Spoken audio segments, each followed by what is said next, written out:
irmão Moacir. Agradeço a igreja.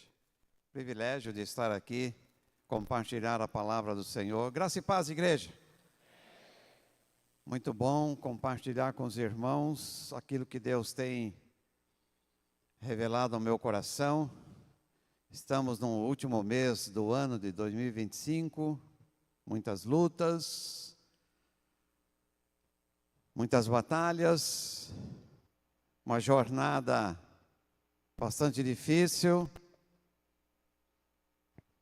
Talvez eu me empolguei um pouquinho. Eu vou pedir para as crianças saírem agora. As nossas crianças, as crianças podem sair? Cadê as professoras? Acompanha aí as professoras, as crianças, por favor.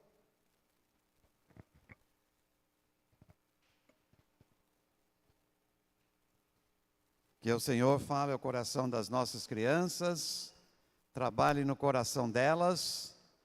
Esse aqui já veio aqui na frente, ó.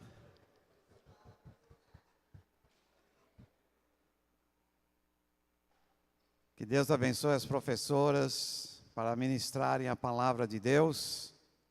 É sempre uma grande expectativa, uma esperança de nós adultos em relação às nossas crianças. Porque a sementinha que é lançada ali, o Espírito Santo faz germinar. No tempo certo, ela vai produzir e vai trazer os seus frutos. Nós temos várias pessoas na história da igreja que, quando na infância ouviu a palavra de Deus, essa sementinha ficou guardada no seu coração e no tempo certo germinou e surgiram aí pastores, missionários, grandes líderes no meio evangélico Brasil e mundo. Louvamos a Deus pelo zelo, pela dedicação, pelo interesse da igreja, das professoras em cuidar das crianças. Louvamos a Deus por isso. 2025 se aproxima do seu final, hoje primeiro domingo. É verdade que nós tivemos uma jornada um pouco, às vezes, difícil, tanto no campo pessoal, campo de saúde, campo profissional, no campo de igreja, eclesiástico, mas o Senhor está levando a bom termo, não é isso, irmãos? O Senhor está levando a bom termo, porque logo janeiro está aí, o pastor Marcelo assume, de fato, o ministério pastoral desta igreja. Já temos orado por ele, na liderança, para que o Senhor use a vida dele como vaso para trazer aquilo que nós precisamos receber e ouvir. Vamos ficar em pé, irmãos, por favor.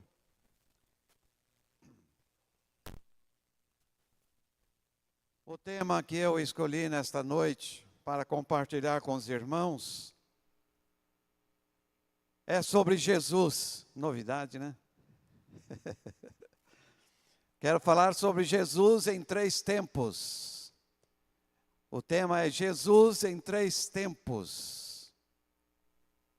Esses 3 tempos, Jesus nesse mundo, Jesus e o seu ministério, Jesus, sua morte e ressurreição. Abra lá, por favor, em Colossenses, capítulo 1. Colossenses, capítulo 1. Nós vamos ler versos de 17 até o verso 22. Colossenses, capítulo 1. Carta de Paulo à igreja que estava em Colossos, na Ásia Menor. Primeiro século, aproximadamente anos 60 da nossa era. Ele escreveu esta carta falando sobre a preeminência de Cristo. Verso 17. E ele é antes de todas as coisas, e todas as coisas subsistem por ele. E ele é a cabeça do corpo da igreja, é o princípio e o primogênito dentre os mortos, para que em tudo tenha a preeminência. porque foi do agrado do Pai que toda a plenitude nele habitasse. E que, havendo por ele feito a paz pelo sangue da sua cruz, por meio dele reconciliasse consigo mesmo todas as coisas, tanto as que estão na terra como as que estão nos céus. A vós também, que noutro tempo éreis estranhos, inimigos no entendimento pelas vossas obras más, agora, contudo, vos reconciliou no corpo da sua carne pela morte, para perante ele vos apresentar santos e irrepreensíveis e inculpáveis. Se na verdade permanecerdes fundados e firmados na fé, e não vos moverdes da esperança do Evangelho, e tendes ouvido, o qual foi pregado a toda criatura que há debaixo do céu, e do qual eu, Paulo, e sou feito ministro. Feche seus olhos. Querido Deus, reconhecemos a preeminência do teu amado Filho Jesus em nossas vidas, em nossa história, na história da igreja, e é por isso, Senhor, que com gratidão louvamos o teu nome e pedimos que o Espírito Santo ministre em nossos corações, completando, Senhor, o nosso aprendizado, enquanto estamos neste mundo. Que haja, Senhor, nesta noite, recepção alegre da Tua palavra, e que reconheçam em Jesus o Salvador da sua vida, o Senhor da sua vida. É nossa oração com gratidão em nome de Jesus. Amém. Podeis assentar. Como eu disse, Jesus em 3 tempos. Jesus nesse mundo, Jesus e o seu ministério, Jesus, a sua morte e ressurreição. Este verso 17 que nós lemos aí do nosso texto básico, e ele é antes de todas as coisas, pré-existente, estava nos céus, mas aprove a Deus, e Jesus acatou, que viesse a este mundo trazer para nós a nossa salvação, a nossa libertação. E ele é antes de todas as coisas.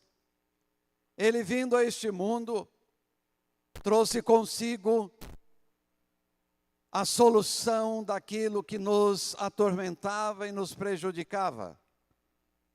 Nesse verso 17, todas as coisas subsistem por ele, inclusive nossa salvação. Inclusive nós subsistimos por meio de Jesus, porque ele é o sustentador da fé, ele é o sustentador da vida. Napoleão estava certo quando disse: conheço o homem e posso lhe dizer, Jesus é mais que um homem. É impossível uma comparação entre ele e qualquer outro homem que já tenha vivido, porque ele, Jesus, é o Filho de Deus. Oh, glória! Por isso podemos orar assim, irmão: Jesus, Salvador meu, eu cultuo e venero o seu nome, porque tu és o Cristo ressurreto, o Filho amado de Deus e meu Salvador. Amém? Posso orar assim. Jesus e sua influência no mundo causa impacto profundo na história e é muito superior ao que se poderia depreender dos breves registros de sua vida terrena. E é até inexplicável dentro das circunstâncias em que viveu e morreu. Vida curta, aproximadamente 33 anos. Até os 30 anos, não era nenhuma sumidade, não era conhecido, a não ser naquele episódio de adolescente, 12 anos, no templo, quando se desgarrou da sua mãe, e lá ensinava os doutores, a não ser aquele episódio, desde então até os 30, antecedente ao início do seu ministério, e surgido lá no batismo no Rio Jordão, quando João o Batista estava batizando pessoas, discípulos, e viu Jesus se aproximando. Ele parou o batismo e disse, apontando para Jesus: eis o Cordeiro de Deus que tira o pecado do mundo. Até então, não conhecido. Não estava em destaque. Por isso, falar de Jesus até o início do seu ministério é algo inexplicável, dentro das circunstâncias em que viveu e morreu. E nesse ponto, o testemunho de dois ilustres sábios, com a observação de que os dois não eram cristãos, não eram tementes a Deus. O primeiro é William Leck, historiador e filósofo inglês. Declarou ele que os simples registros dos 3 breves anos da vida ativa de Jesus têm feito mais para regenerar e melhorar a humanidade do que todas as investigações dos filósofos e as exortações dos moralistas. Apenas 3 aninhos. Às vezes tem pessoas que levam 30 anos, não impressiona tanto, não marca tanto, do que Jesus o fez em 3 anos, aproximadamente, do seu ministério aqui na terra. Ele referiu-se a Jesus dizendo: caráter ideal que diante de todas as mudanças através dos séculos, tem enchido os corações dos homens com um apaixonante amor. Isso é verdade, porque está na Bíblia Sagrada que Deus é amor. Todos nós que pela fé o temos dentro de nós como Salvador, como nosso libertador, temos o amor de Deus. Então tem sentido que esse escritor disse que, falando sobre Jesus, envolvendo-se com Jesus, nós estamos com os corações, os homens estão com os corações cheios de um apaixonante amor. O segundo testemunho é de Ernesto Renan, o erudito francês, que levou vários anos preparando-se para o sacerdócio católico romano, mas que, dominado por dúvidas, terminou lá no ceticismo, desacreditando em tudo e em todos. No entanto, em seu livro, Obra de Jesus, Renan faz uma pausa quando relata o momento do Calvário. Dirige-se ao homem na cruz nestes termos de apaixonado reconhecimento. Abre aspas. Tu estás destinado a tornar-te a pedra angular da humanidade, de tal maneira que arrancar teu nome deste mundo seria abalá-lo até os seus fundamentos. Isso quer dizer, em trocadilhos, o seguinte: que este mundo, a história deste mundo, não existe sem o nome de Jesus envolvido nele. É o que o Renan, filósofo e também católico francês, disse sobre Jesus. Renan conclui o livro com as palavras seguintes, e ele cita um outro escritor chamado Bonnel: qualquer que seja o imprevisto do fenômeno no futuro, Jesus jamais será ultrapassado. Seu culto se renovará constantemente. A história de sua vida provocará lágrimas incessantes. Seus sofrimentos aclamarão os corações. cada era proclamará que entre os homens ninguém nascido de mulher é maior do que Jesus. Aleluia. Amém, irmãos? A igreja se firma sobre o nome de Jesus, sobre a pessoa de Jesus. Nós somos igreja por causa de Jesus. Ele a instituiu. E Ele mesmo garantiu.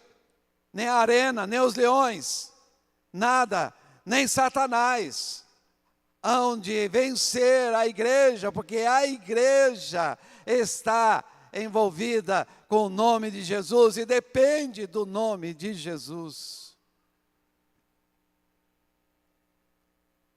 Que nós, irmãos, claro, pode acontecer na nossa jornada, no nosso dia a dia, vem sempre a tentação para que nós olhemos um pouco do lado direito, um pouco do lado esquerdo, um pouco para trás. Mas saibam, isso não vai perdurar, porque nós somos como Paulo o apóstolo, prossigo para o alvo pelo prêmio da soberana vocação de Deus em Cristo Jesus. Não é assim, igreja? Nós olhamos sempre para frente e para o alto. Nós sabemos em quem temos crido, não é isso, irmãos? Lutas, muitas, tentações, milhares, mas em Cristo Jesus, Jesus no mundo, nós sabemos que somos mais do que vencedores. Vida cristã triunfante. Quando nós estamos dando preeminência a Jesus, ao seu senhorio, Ele é o nosso rei, Ele habita em nosso coração, Ele está assentado no nosso coração, nós o servimos humildemente, nos curvamos diante dEle, nada nem ninguém toma o lugar de Jesus, por mais atrativas, por mais atraentes que sejam estas coisas ou pessoas, porque nós sabemos em quem temos crido. Primeiro tempo de Jesus neste mundo, Jesus Cristo foi profeta, pregador e líder espiritual. Para os cristãos é o Filho de Deus e a segunda pessoa da Santíssima Trindade, que veio ao mundo para pregar o Evangelho e salvar a humanidade. Inclusive eu, Josué, inclusive eu, que estava muito carecente da graça e da misericórdia de Deus, há alguns anos atrás. O cristianismo concretizou a importância de Jesus Cristo ao datar a contagem de tempo a partir do seu nascimento. O nascimento de Jesus, ou Jesus de Nazaré, nascido em Belém, cidade da Judéia, provavelmente no ano 4 antes de Cristo. A diferença entre o nascimento real de Jesus e o ano 0 do calendário cristão se deve a um erro de cálculo. Esse erro de cálculo pode se colocar entre aspas. Quando a Igreja Católica, através do monge Dionísio, encarregado pelo Papa, resolveu reformular o calendário no século VI da nossa era. Jesus é filho adotivo de José, um carpinteiro, e de Maria, que segundo a Bíblia Sagrada, foi concebida pelo Espírito Santo. Jesus nasceu no final do reinado de Herodes I, homem perverso, que morreu no 4º ano antes de Cristo. Naquela época, Roma dominava a Palestina, região onde o povo judeu estava vivendo. A data do nascimento de Jesus é uma incógnita, porque muitos apregoam que seja 25 de dezembro, mas não é na realidade. Esta era a data em que os romanos celebravam sua festa de solstício de inverno, considerada a noite mais longa do ano. Época ou dia quando os povos comemoravam esses acontecimentos desde o início da civilização. O dia em que Jesus nasceu, na realidade, não consta na Bíblia Sagrada, mas convencionou-se a dizer que é 25 de dezembro. Foi uma escolha da Igreja Católica 6 séculos depois, para encaixar nas festas do fim do ano. As principais fontes de informação sobre a vida de Jesus são os 4 evangelhos: Mateus, Marcos, Lucas e João. Evangelhos canônicos, ou seja, reconhecidos, pertencentes aí ao Novo Testamento, escritos originalmente em grego, em diferentes épocas, pelos seus discípulos, Mateus, Marcos, Lucas e João. Na montagem dos evangelhos canônicos se coloca em primeiro Marcos e não Mateus, mas na nossa ordem bíblica está primeiro Mateus.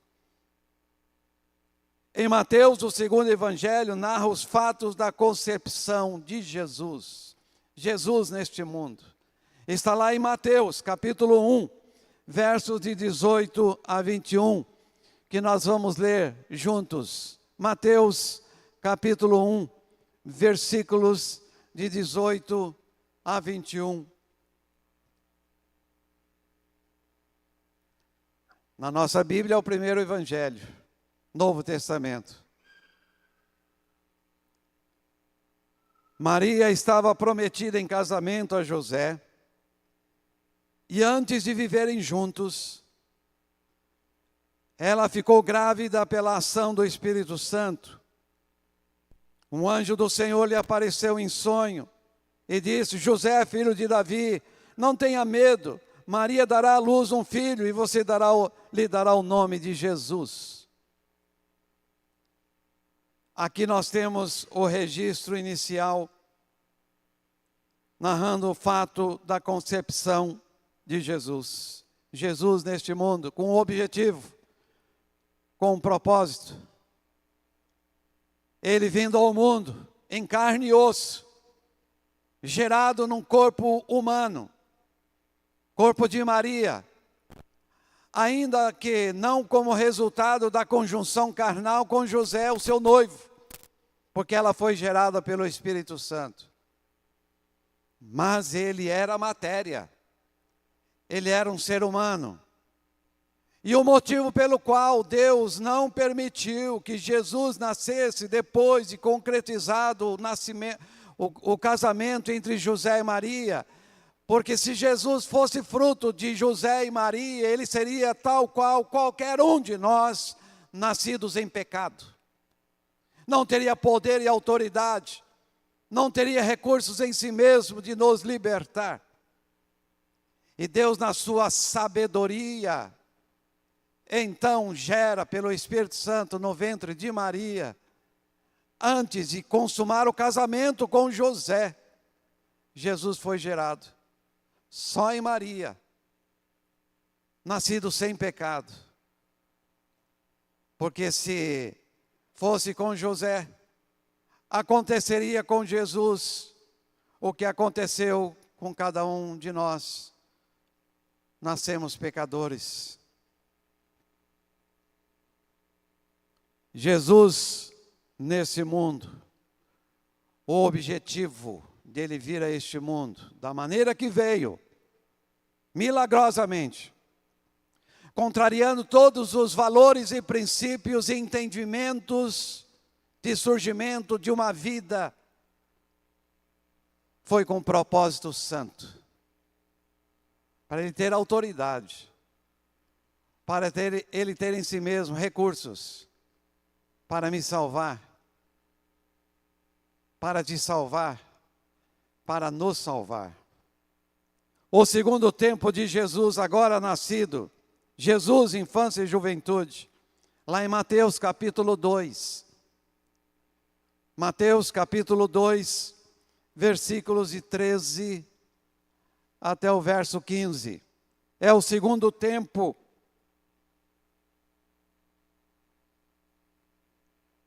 de Jesus neste mundo, infância e juventude. Mateus 2:13. Depois que os magos partiram, o anjo do Senhor apareceu em sonho a José. Ele disse: levante-se, pegue o menino e a mãe dele e fuja para o Egito. Fique lá até que eu avise, porque Herodes vai procurar o menino para matá-lo. José levantou-se de noite, pegou o menino e a mãe dele e partiu para o Egito. Aí ficou até a morte de Herodes. Depois da morte de Herodes, um anjo do Senhor apareceu em sonho a José novamente. E lhe dá instruções, orientando José para a preservação do menino Jesus. Ficara um tempo lá no Egito. Agora já pode retornar José. Está aí em Mateus capítulo 2, versos de 20 a 21. Mateus capítulo 2, versículos 20 e 21. O anjo aparece e diz: levante-se, pegue o menino e a mãe dele e volte para a terra de Israel, pois já estão mortos aqueles que procuravam matar o menino. José levantou-se, pegou o menino e a mãe dele e voltou para a terra de Israel. Quando José soube da morte de Herodes, e que o seu filho Arquelau estava agora reinando no lugar do seu pai, lá na Judéia. Mesmo assim ele ficou receoso de retornar, imaginando: vão nos perseguir, vão tentar nos matar, vão tentar matar Jesus. Ele teve receio de voltar para Israel. Mas o anjo dissera: levanta-te, volte. Ele se levantou e voltou para Israel. Depois de receber aviso em sonho pelo anjo do Senhor, José partiu para Nazaré, na Galileia, onde passou a infância e a juventude do menino Jesus. Como eu disse, sem destaque, a não ser o episódio com os doutores no templo. Lucas é quem registra isso. Lá em Lucas, capítulo 2, verso 41. Lucas, capítulo 2, verso 41 até o verso 43. Os pais de Jesus iam todos os anos a Jerusalém para a festa da Páscoa. Quando o menino completou 12 anos, subiram para a festa como de costume. Passados os dias da Páscoa, voltaram. Mas o menino ficou em Jerusalém, sem que seus pais o notassem. Foi nesse episódio que eles começaram a buscar, a procurar o menino, seu filho de Maria, filho de Deus, Jesus, entre as multidões. Porque normalmente nesta época, época de festa, Jerusalém era tomada. Tinha milhares e milhares de visitantes. Até que se deparou com ele no templo perante anciãos, sacerdotes, pessoas da lei, doutores. E lá ele dava aulas, um menino de 12 anos, mas que já carregava em si a sabedoria divina. E ao encontrar o filho, os pais, José, o pai adotivo, e Maria, sentiu alívio. Agora, é claro, existe um vazio de informações sobre a vida de Jesus entre este episódio, 13 anos, até os 30 anos. Os evangelhos não fazem nenhuma referência a esse período. Existe-se muita especulação, muitos livros já foram escritos, mas que não passa de especulação. E nós não devemos nos fiar em especulações, porque lá no Antigo Testamento, Deuteronômio 29, verso 29, está escrito que aquilo que está revelado é para nosso conhecimento. Aquilo que não está revelado não é para o nosso conhecimento. Não era interessante destacar esse tempo de vida, a não ser quando Jesus inicia o seu ministério. Batismo de Jesus. Lucas relata a época em que Deus enviou a sua palavra a João, o Batista, filho de Zacarias, ao deserto. João é o cumprimento de uma profecia lá do Antigo Testamento, aproximadamente 800 anos, escrito pelo profeta Isaías, de que antes de Jesus apareceria alguém preparando o caminho para Jesus iniciar o seu ministério. É João o Batista. Lucas capítulo 3, verso 3 e 4. Lucas capítulo 3, versículos 3 e 4. E João percorria toda a região do Rio Jordão, pregando o batismo de conversão para o perdão dos pecados, conforme está escrito no livro do profeta Isaías. Ele foi aquele que apareceu primeiro, preparando os corações, o povo judeu, para a chegada do Messias, para o ministério de Jesus. Quando indagado se ele era o Messias, João respondeu da seguinte maneira aí nesse capítulo 3, verso 16. Lucas 3, verso 16. Eu batizo vocês com água, mas vai chegar alguém mais forte do que eu. Ele é que batizará vocês com o Espírito Santo, dando a indicação de que Jesus era o enviado de Deus para concretizar o projeto divino em nos resgatar, em nos libertar, nos purificar com seu sangue e depois nos alcançar com o batismo do Espírito Santo, o Espírito Santo habitando em nossas vidas ressurretas, salvas, remidas por Jesus Cristo. Jesus, já adulto, por volta dos 30 anos, aparece nas Escrituras pedindo a João para ser batizado. Esse episódio aconteceu, está registrado lá em em Mateus capítulo 3. Mateus capítulo 3, verso 13 a 15. Mateus 3, de 13 a 15. Num dos momentos em que João Batista pregava e batizava pessoas, aqueles que estavam crendo em Deus e na chegada do Messias.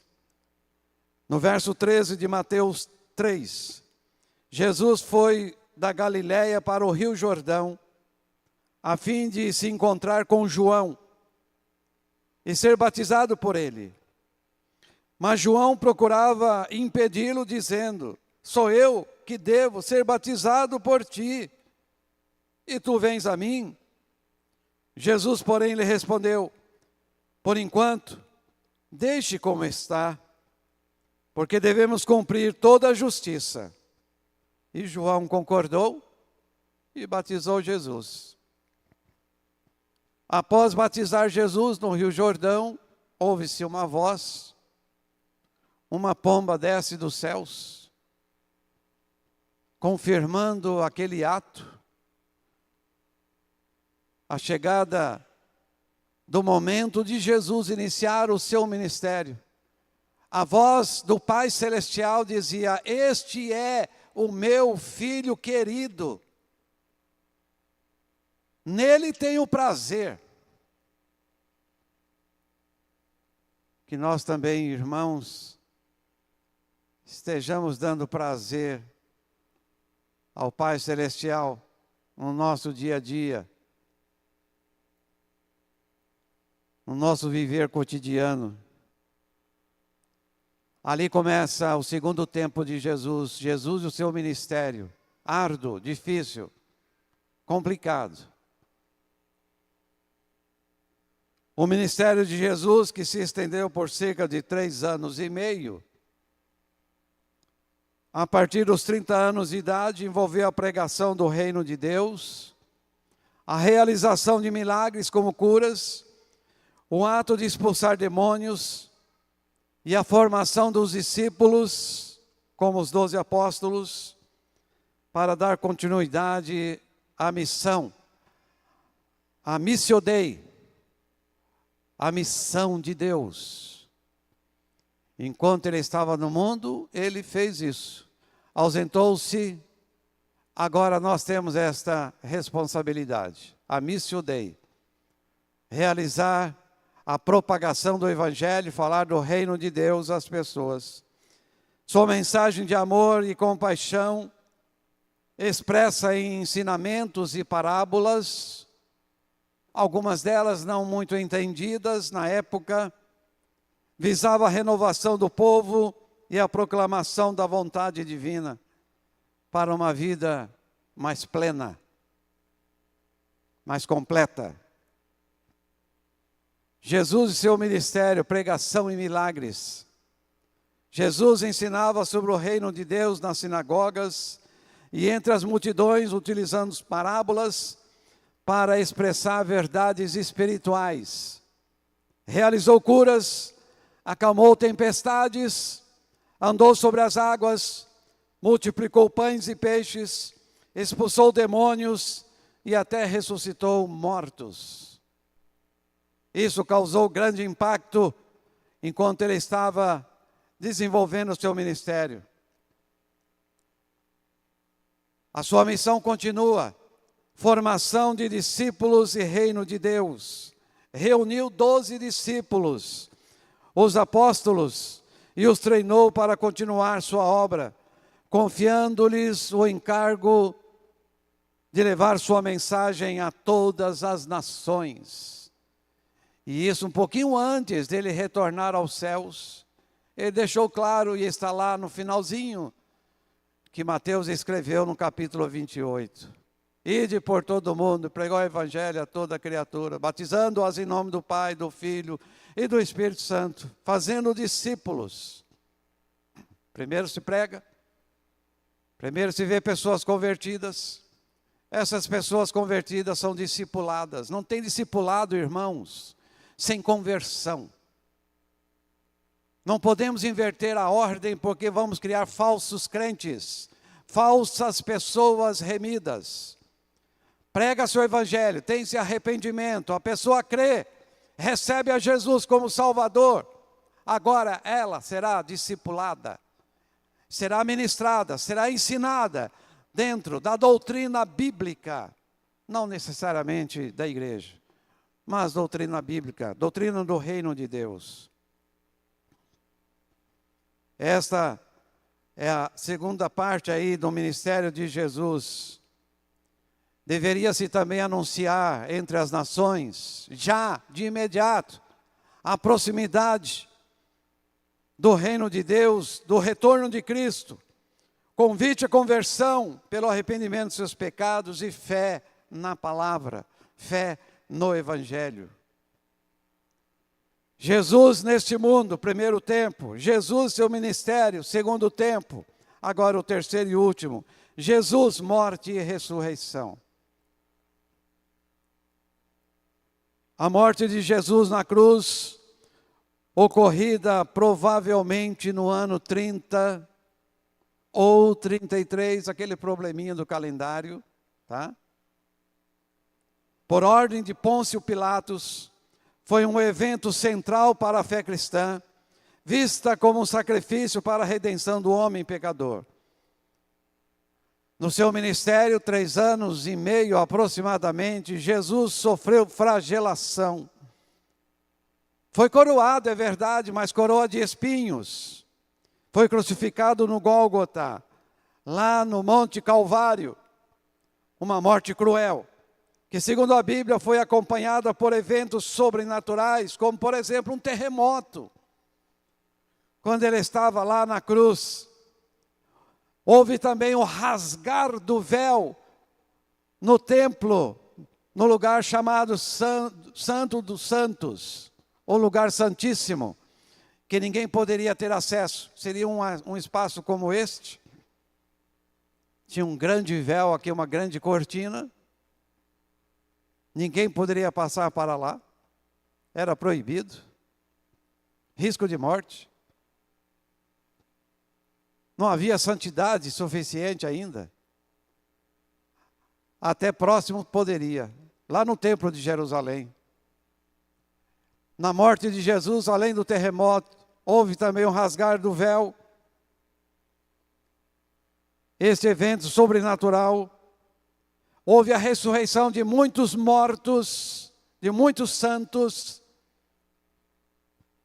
No seu ministério, Jesus foi acusado de blasfemador, ou de fazer blasfêmia, considerado uma ameaça ao poder reinante da época, poder romano, levando a sua condenação,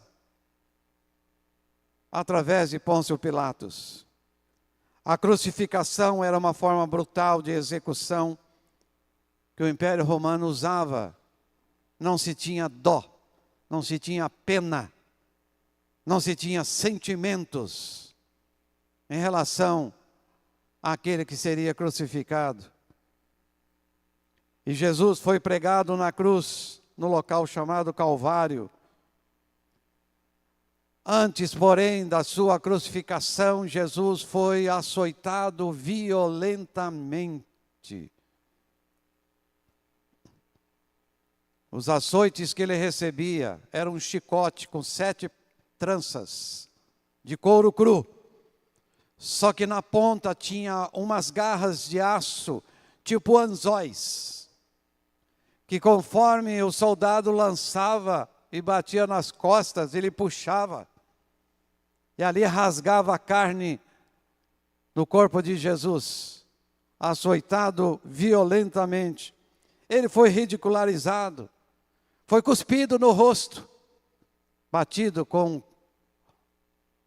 uma cana, uma vara, coroado com espinhos, pregado na cruz entre 2 prisioneiros, entre 2 criminosos. Jesus sofreu por horas, mas como cordeiro, não abriu a sua boca.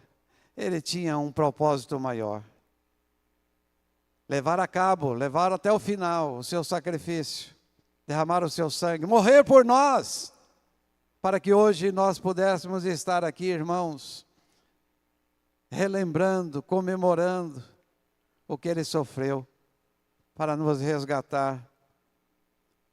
Na teologia cristã, a morte de Jesus é interpretado como um sacrifício voluntário. Ninguém o obrigou. Ele mesmo disse para os sacerdotes: ninguém tira a minha vida de mim, eu mesmo a dou em favor de vós, para acontecer a expiação dos pecados. Esses eventos levaram um centurião romano a reconhecer que Jesus verdadeiramente era o Filho de Deus, um dos soldados que lá estava, depois dele crucificado, de Jesus crucificado, aguardando a sua morte. Ele viu todos esses acontecimentos se darem, e ele disse: este verdadeiramente é Filho de Deus. Sabe, irmãos,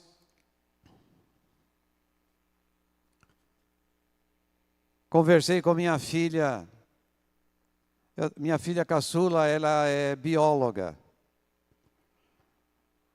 Conversei com ela sobre uma proteína chamada laminina. Quem puder depois pesquisa aí no Google. Laminina. Ou os que já estudaram ou estudam biologia sabem que a laminina tem a função principal de formar a base estrutural das membranas basais, conectando células e a matriz extracelular. Ela é crucial para o desenvolvimento mental, cérebro do ser humano. O sistema nervoso, laminina. Mas o mais interessante, irmãos, é que dentro da biologia, essa proteína, ela tem um formato de cruz. Se você buscar no Google laminina, vai mostrar a laminina em formato de... Seja curioso, tá? Pesquisa lá. Laminina tem a função de auxiliar o corpo humano, fornece mecanismo, transmite sinais bioquímicos e controla funções celulares. A laminina, claro, não é mencionada na Bíblia com esse nome, né? Mas na Bíblia nós temos mencionado a cruz. Na cruz em que Jesus morreu por nós, para nos libertar. A laminina tem uma forma de cruz, com 3 braços, um à direita, outro à esquerda, e o formato central. Eles chamam de alfa, beta e gama, ligadas entre si. É na cruz de Cristo, irmãos, que a nossa história foi mudada. Porque na cruz Jesus foi crucificado. E com Jesus na cruz, eu fui crucificado. Meu homem velho, minha natureza pecadora, nascida de papai e mamãe. Aquilo que eu herdei desde o nascimento, que veio lá do jardim do Éden. É na cruz de Cristo que se subentende, claro, morte, para se poder ser ressuscitado, que nós todos estamos unidos e identificados com Cristo. Eu confesso aos irmãos, e vai aqui uma preocupação do pastor Josué, tá? Quando se realiza batismos, as pessoas recebem uma camiseta,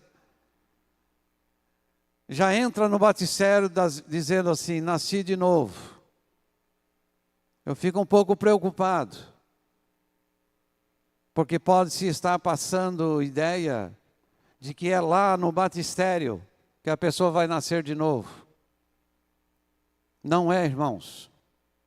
Nós nascemos de novo em Cristo Jesus, tá? Não vamos desmerecer todo este enredo, esse sofrimento, esse ministério, a chegada de Jesus a este mundo, e acreditar que nas águas, ao deitar-se morremos, ao levantar ressuscitamos, nasci de novo, sou nova criatura, algumas camisetas colocam. E eu ouço de pastores, morrer para o mundo, nascer em Cristo pelo batismo, misericórdia, isso é blasfêmia, isso é heresia. Porque é em Cristo Jesus que o milagre acontece. Teu nome é cura. Cantamos hoje, irmãos. É em Jesus que acontece o milagre da salvação. Não é no batistério. Misericórdia. Abra, Senhor, os olhos e o coração desses pregadores que estão acreditando que a obra do homem, o esforço do homem, seja suficiente para resolver o seu problema espiritual, porque não é.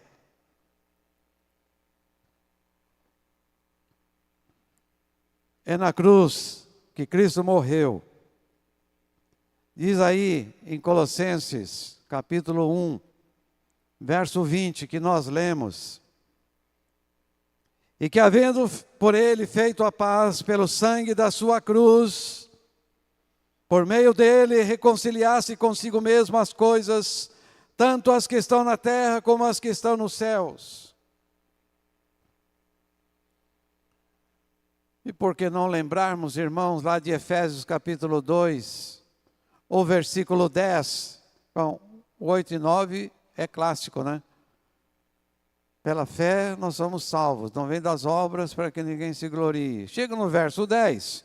Porque somos feitura sua, criados em Cristo Jesus, para as boas obras, as quais Deus preparou para que andássemos nelas. Somos criaturas do Senhor, criados em Cristo Jesus. Não é no batistério não, tá? Por favor, não deixe o diabo te enganar.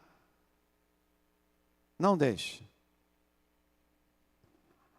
A ressurreição de Jesus, de acordo com os evangelhos, se deu ao terceiro dia, após a sua morte. A ressurreição de Jesus é vida, é vista como prova de sua vitória sobre a morte e o cumprimento das profecias bíblicas.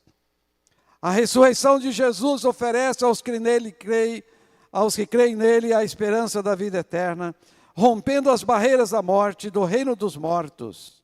Antes, mortos espiritualmente, agora ressuscitados em Cristo Jesus, vida nova, nova criatura. As coisas velhas ficaram para trás, agora tudo se fez novo. Jesus é o protagonista na minha nova história. É por meio dele que eu estou salvo.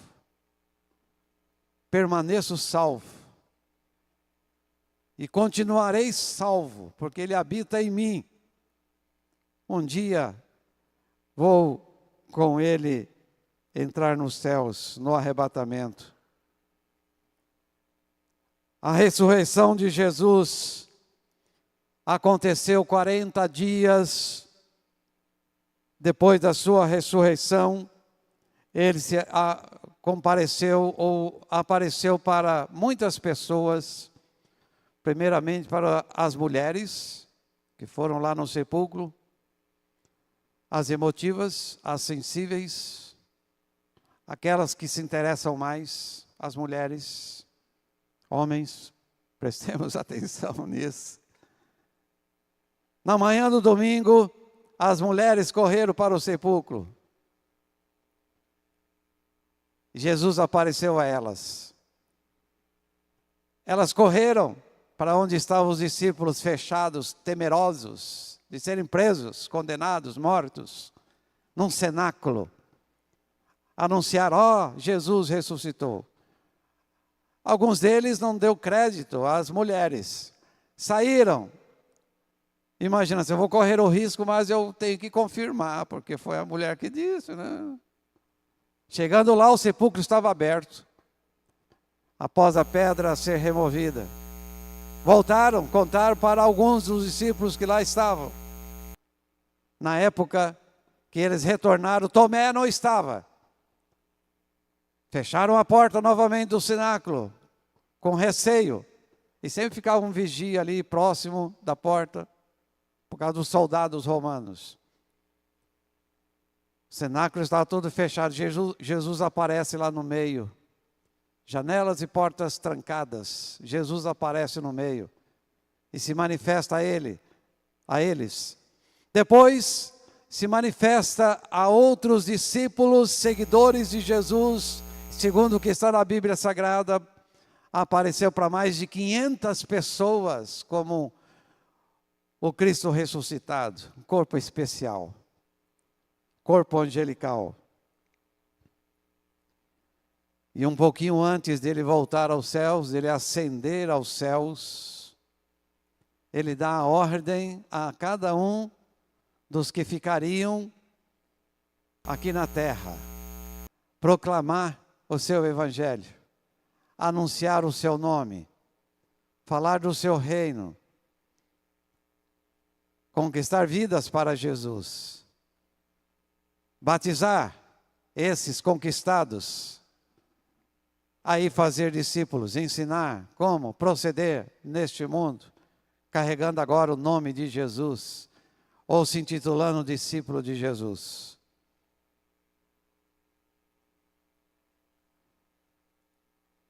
Finalizando, nós vemos em Jesus nos 3 tempos, Jesus neste mundo, Jesus e seu ministério, Jesus, sua morte e ressurreição, compaixão e inclusão. Jesus demonstrou compaixão pelos doentes, marginalizados e necessitados, e sua mensagem alcançava tanto os moradores da cidade, os citadinos, quanto os moradores rurais. Ele não fazia acepção de pessoas. Vida plena. Sua obra buscava vida plena para cada ser humano, mostrando a prioridade da vida divina em cada um, porque mesmo receberiam, quem ficasse aqui, a missão de anunciar o reino de Deus. Precisaria dessa vida especial, vida divina. Contexto, desafios, oposição, comunicação. Jesus enfrentou perseguição por parte dos religiosos da época. E como, hein? Porque ele sempre pregou a verdade. Sempre. Eu ontem destaquei uma frase, compartilhei no grupo de pastores, uma frase de Billy Graham, dizendo que Deus nos fez luz do mundo, sal da terra, e não açúcar, para que as pessoas gostem de nós. Achei interessante, repostei. Deus nos fez sal da terra e não açúcar, para que as pessoas gostem de nós. Irmãos, porque se prega a verdade, sempre haverá rejeição, não é isso? Porque a verdade incomoda. Olha o que aconteceu com Jesus, olha o que aconteceu com Paulo e tantos outros que foram para a prisão. Jesus, ele usou parábolas, usou linguagem acessível, tornou-se o mestre da comunicação,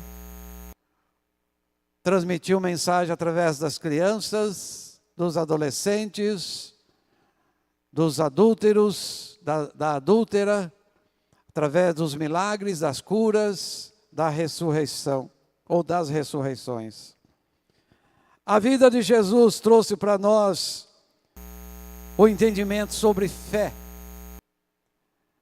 Enfatizou a importância da fé tanto em suas palavras quanto em seus atos enquanto esteve aqui na terra.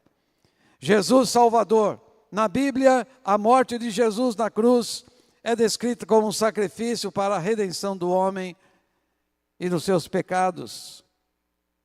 Enquanto a sua ressurreição, ocorrida ao 3º dia, prova a sua vitória sobre a morte e concede a vida eterna aos que nele creem. O sepultamento de Jesus na sexta-feira à tarde, próximo aí das 15 horas, 3 da tarde. Ele ressuscitou no domingo de manhã, cumpriu as profecias, marcou o início de uma nova vida disponível para as pessoas, porque na cruz nós somos libertos. Na ressurreição nós temos a vida eterna. Se Jesus não tivesse sido ressuscitado, nós não teríamos vida eterna. A morte de Jesus é fundamental para a reconciliação do mundo com Deus, eliminando o pecado e abrindo o caminho para a vida eterna. A ressurreição de Jesus é a garantia para nós da vida nova, obtida pela fé em Cristo e por Cristo Jesus. Basta cada um de nós só crermos e confessarmos o que Jesus fez por nós. Senhor, eu reconheço o que Tu fizestes por mim. Eu reconheço que o teu corpo lá na cruz recebeu o que era meu e que não prestava, meu homem velho, recebeu meus pecados também. E que na ressurreição, ao terceiro dia, tu recebeste vida nova. Em ti, Senhor, pela fé, eu recebo a vida nova. Jesus, Salvador. Conta-se que Harriet Beecher Stowe, ela é a autora de A Cabana do Pai Tomás, um livro muito conhecido mundialmente. Quando menina, desejava de todo o seu coração ter o perdão dos seus pecados e ser uma filha de Deus neste mundo. Mas ela não compreendia como sair desse estado de pecadora que sobre ela repousava. Era uma realidade na sua vida. Uma menina de poucos anos, 14 anos. Ela entendia que pesava sobre ela a condenação, a ira de Deus.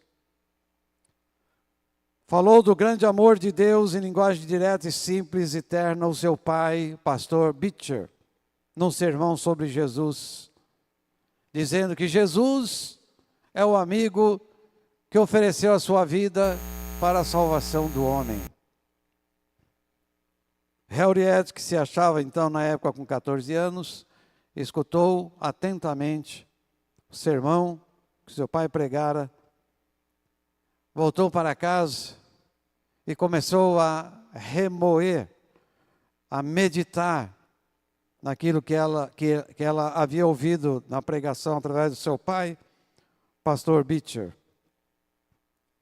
Então ela decidiu aceitar a chamada de Jesus como seu Salvador, para ser o seu pastor. Naquele dia, ela teve uma guinada na sua vida, um up. Houve uma mudança radical na vida da Harriet, com 14 anos. Sua vida se encheu de gozo e prazer, por ter pela fé recebido a Jesus no seu interior.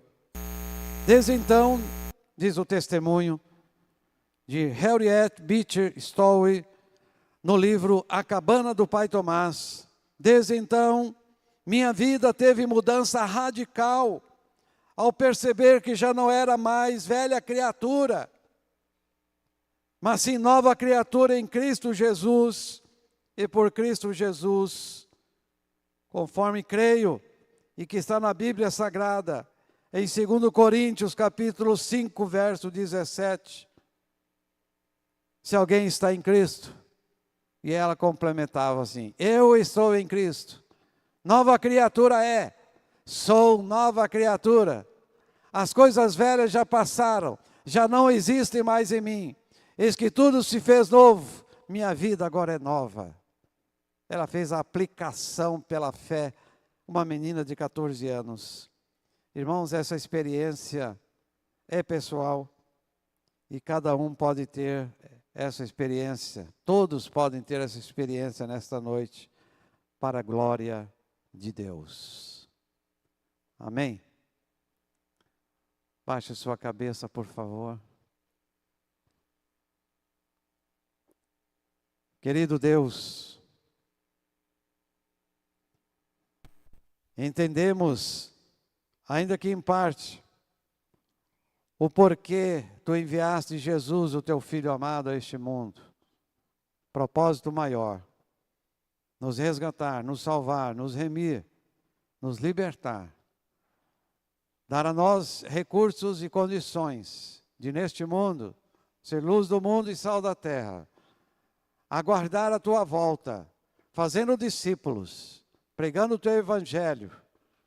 E um dia, Senhor, retornarmos ou irmos para o lar celestial e viver com Jesus. Obrigado, Senhor, que essa experiência de Harriet Beecher seja também a experiência de todos aqui nesta noite. Eu te peço, em nome de Jesus,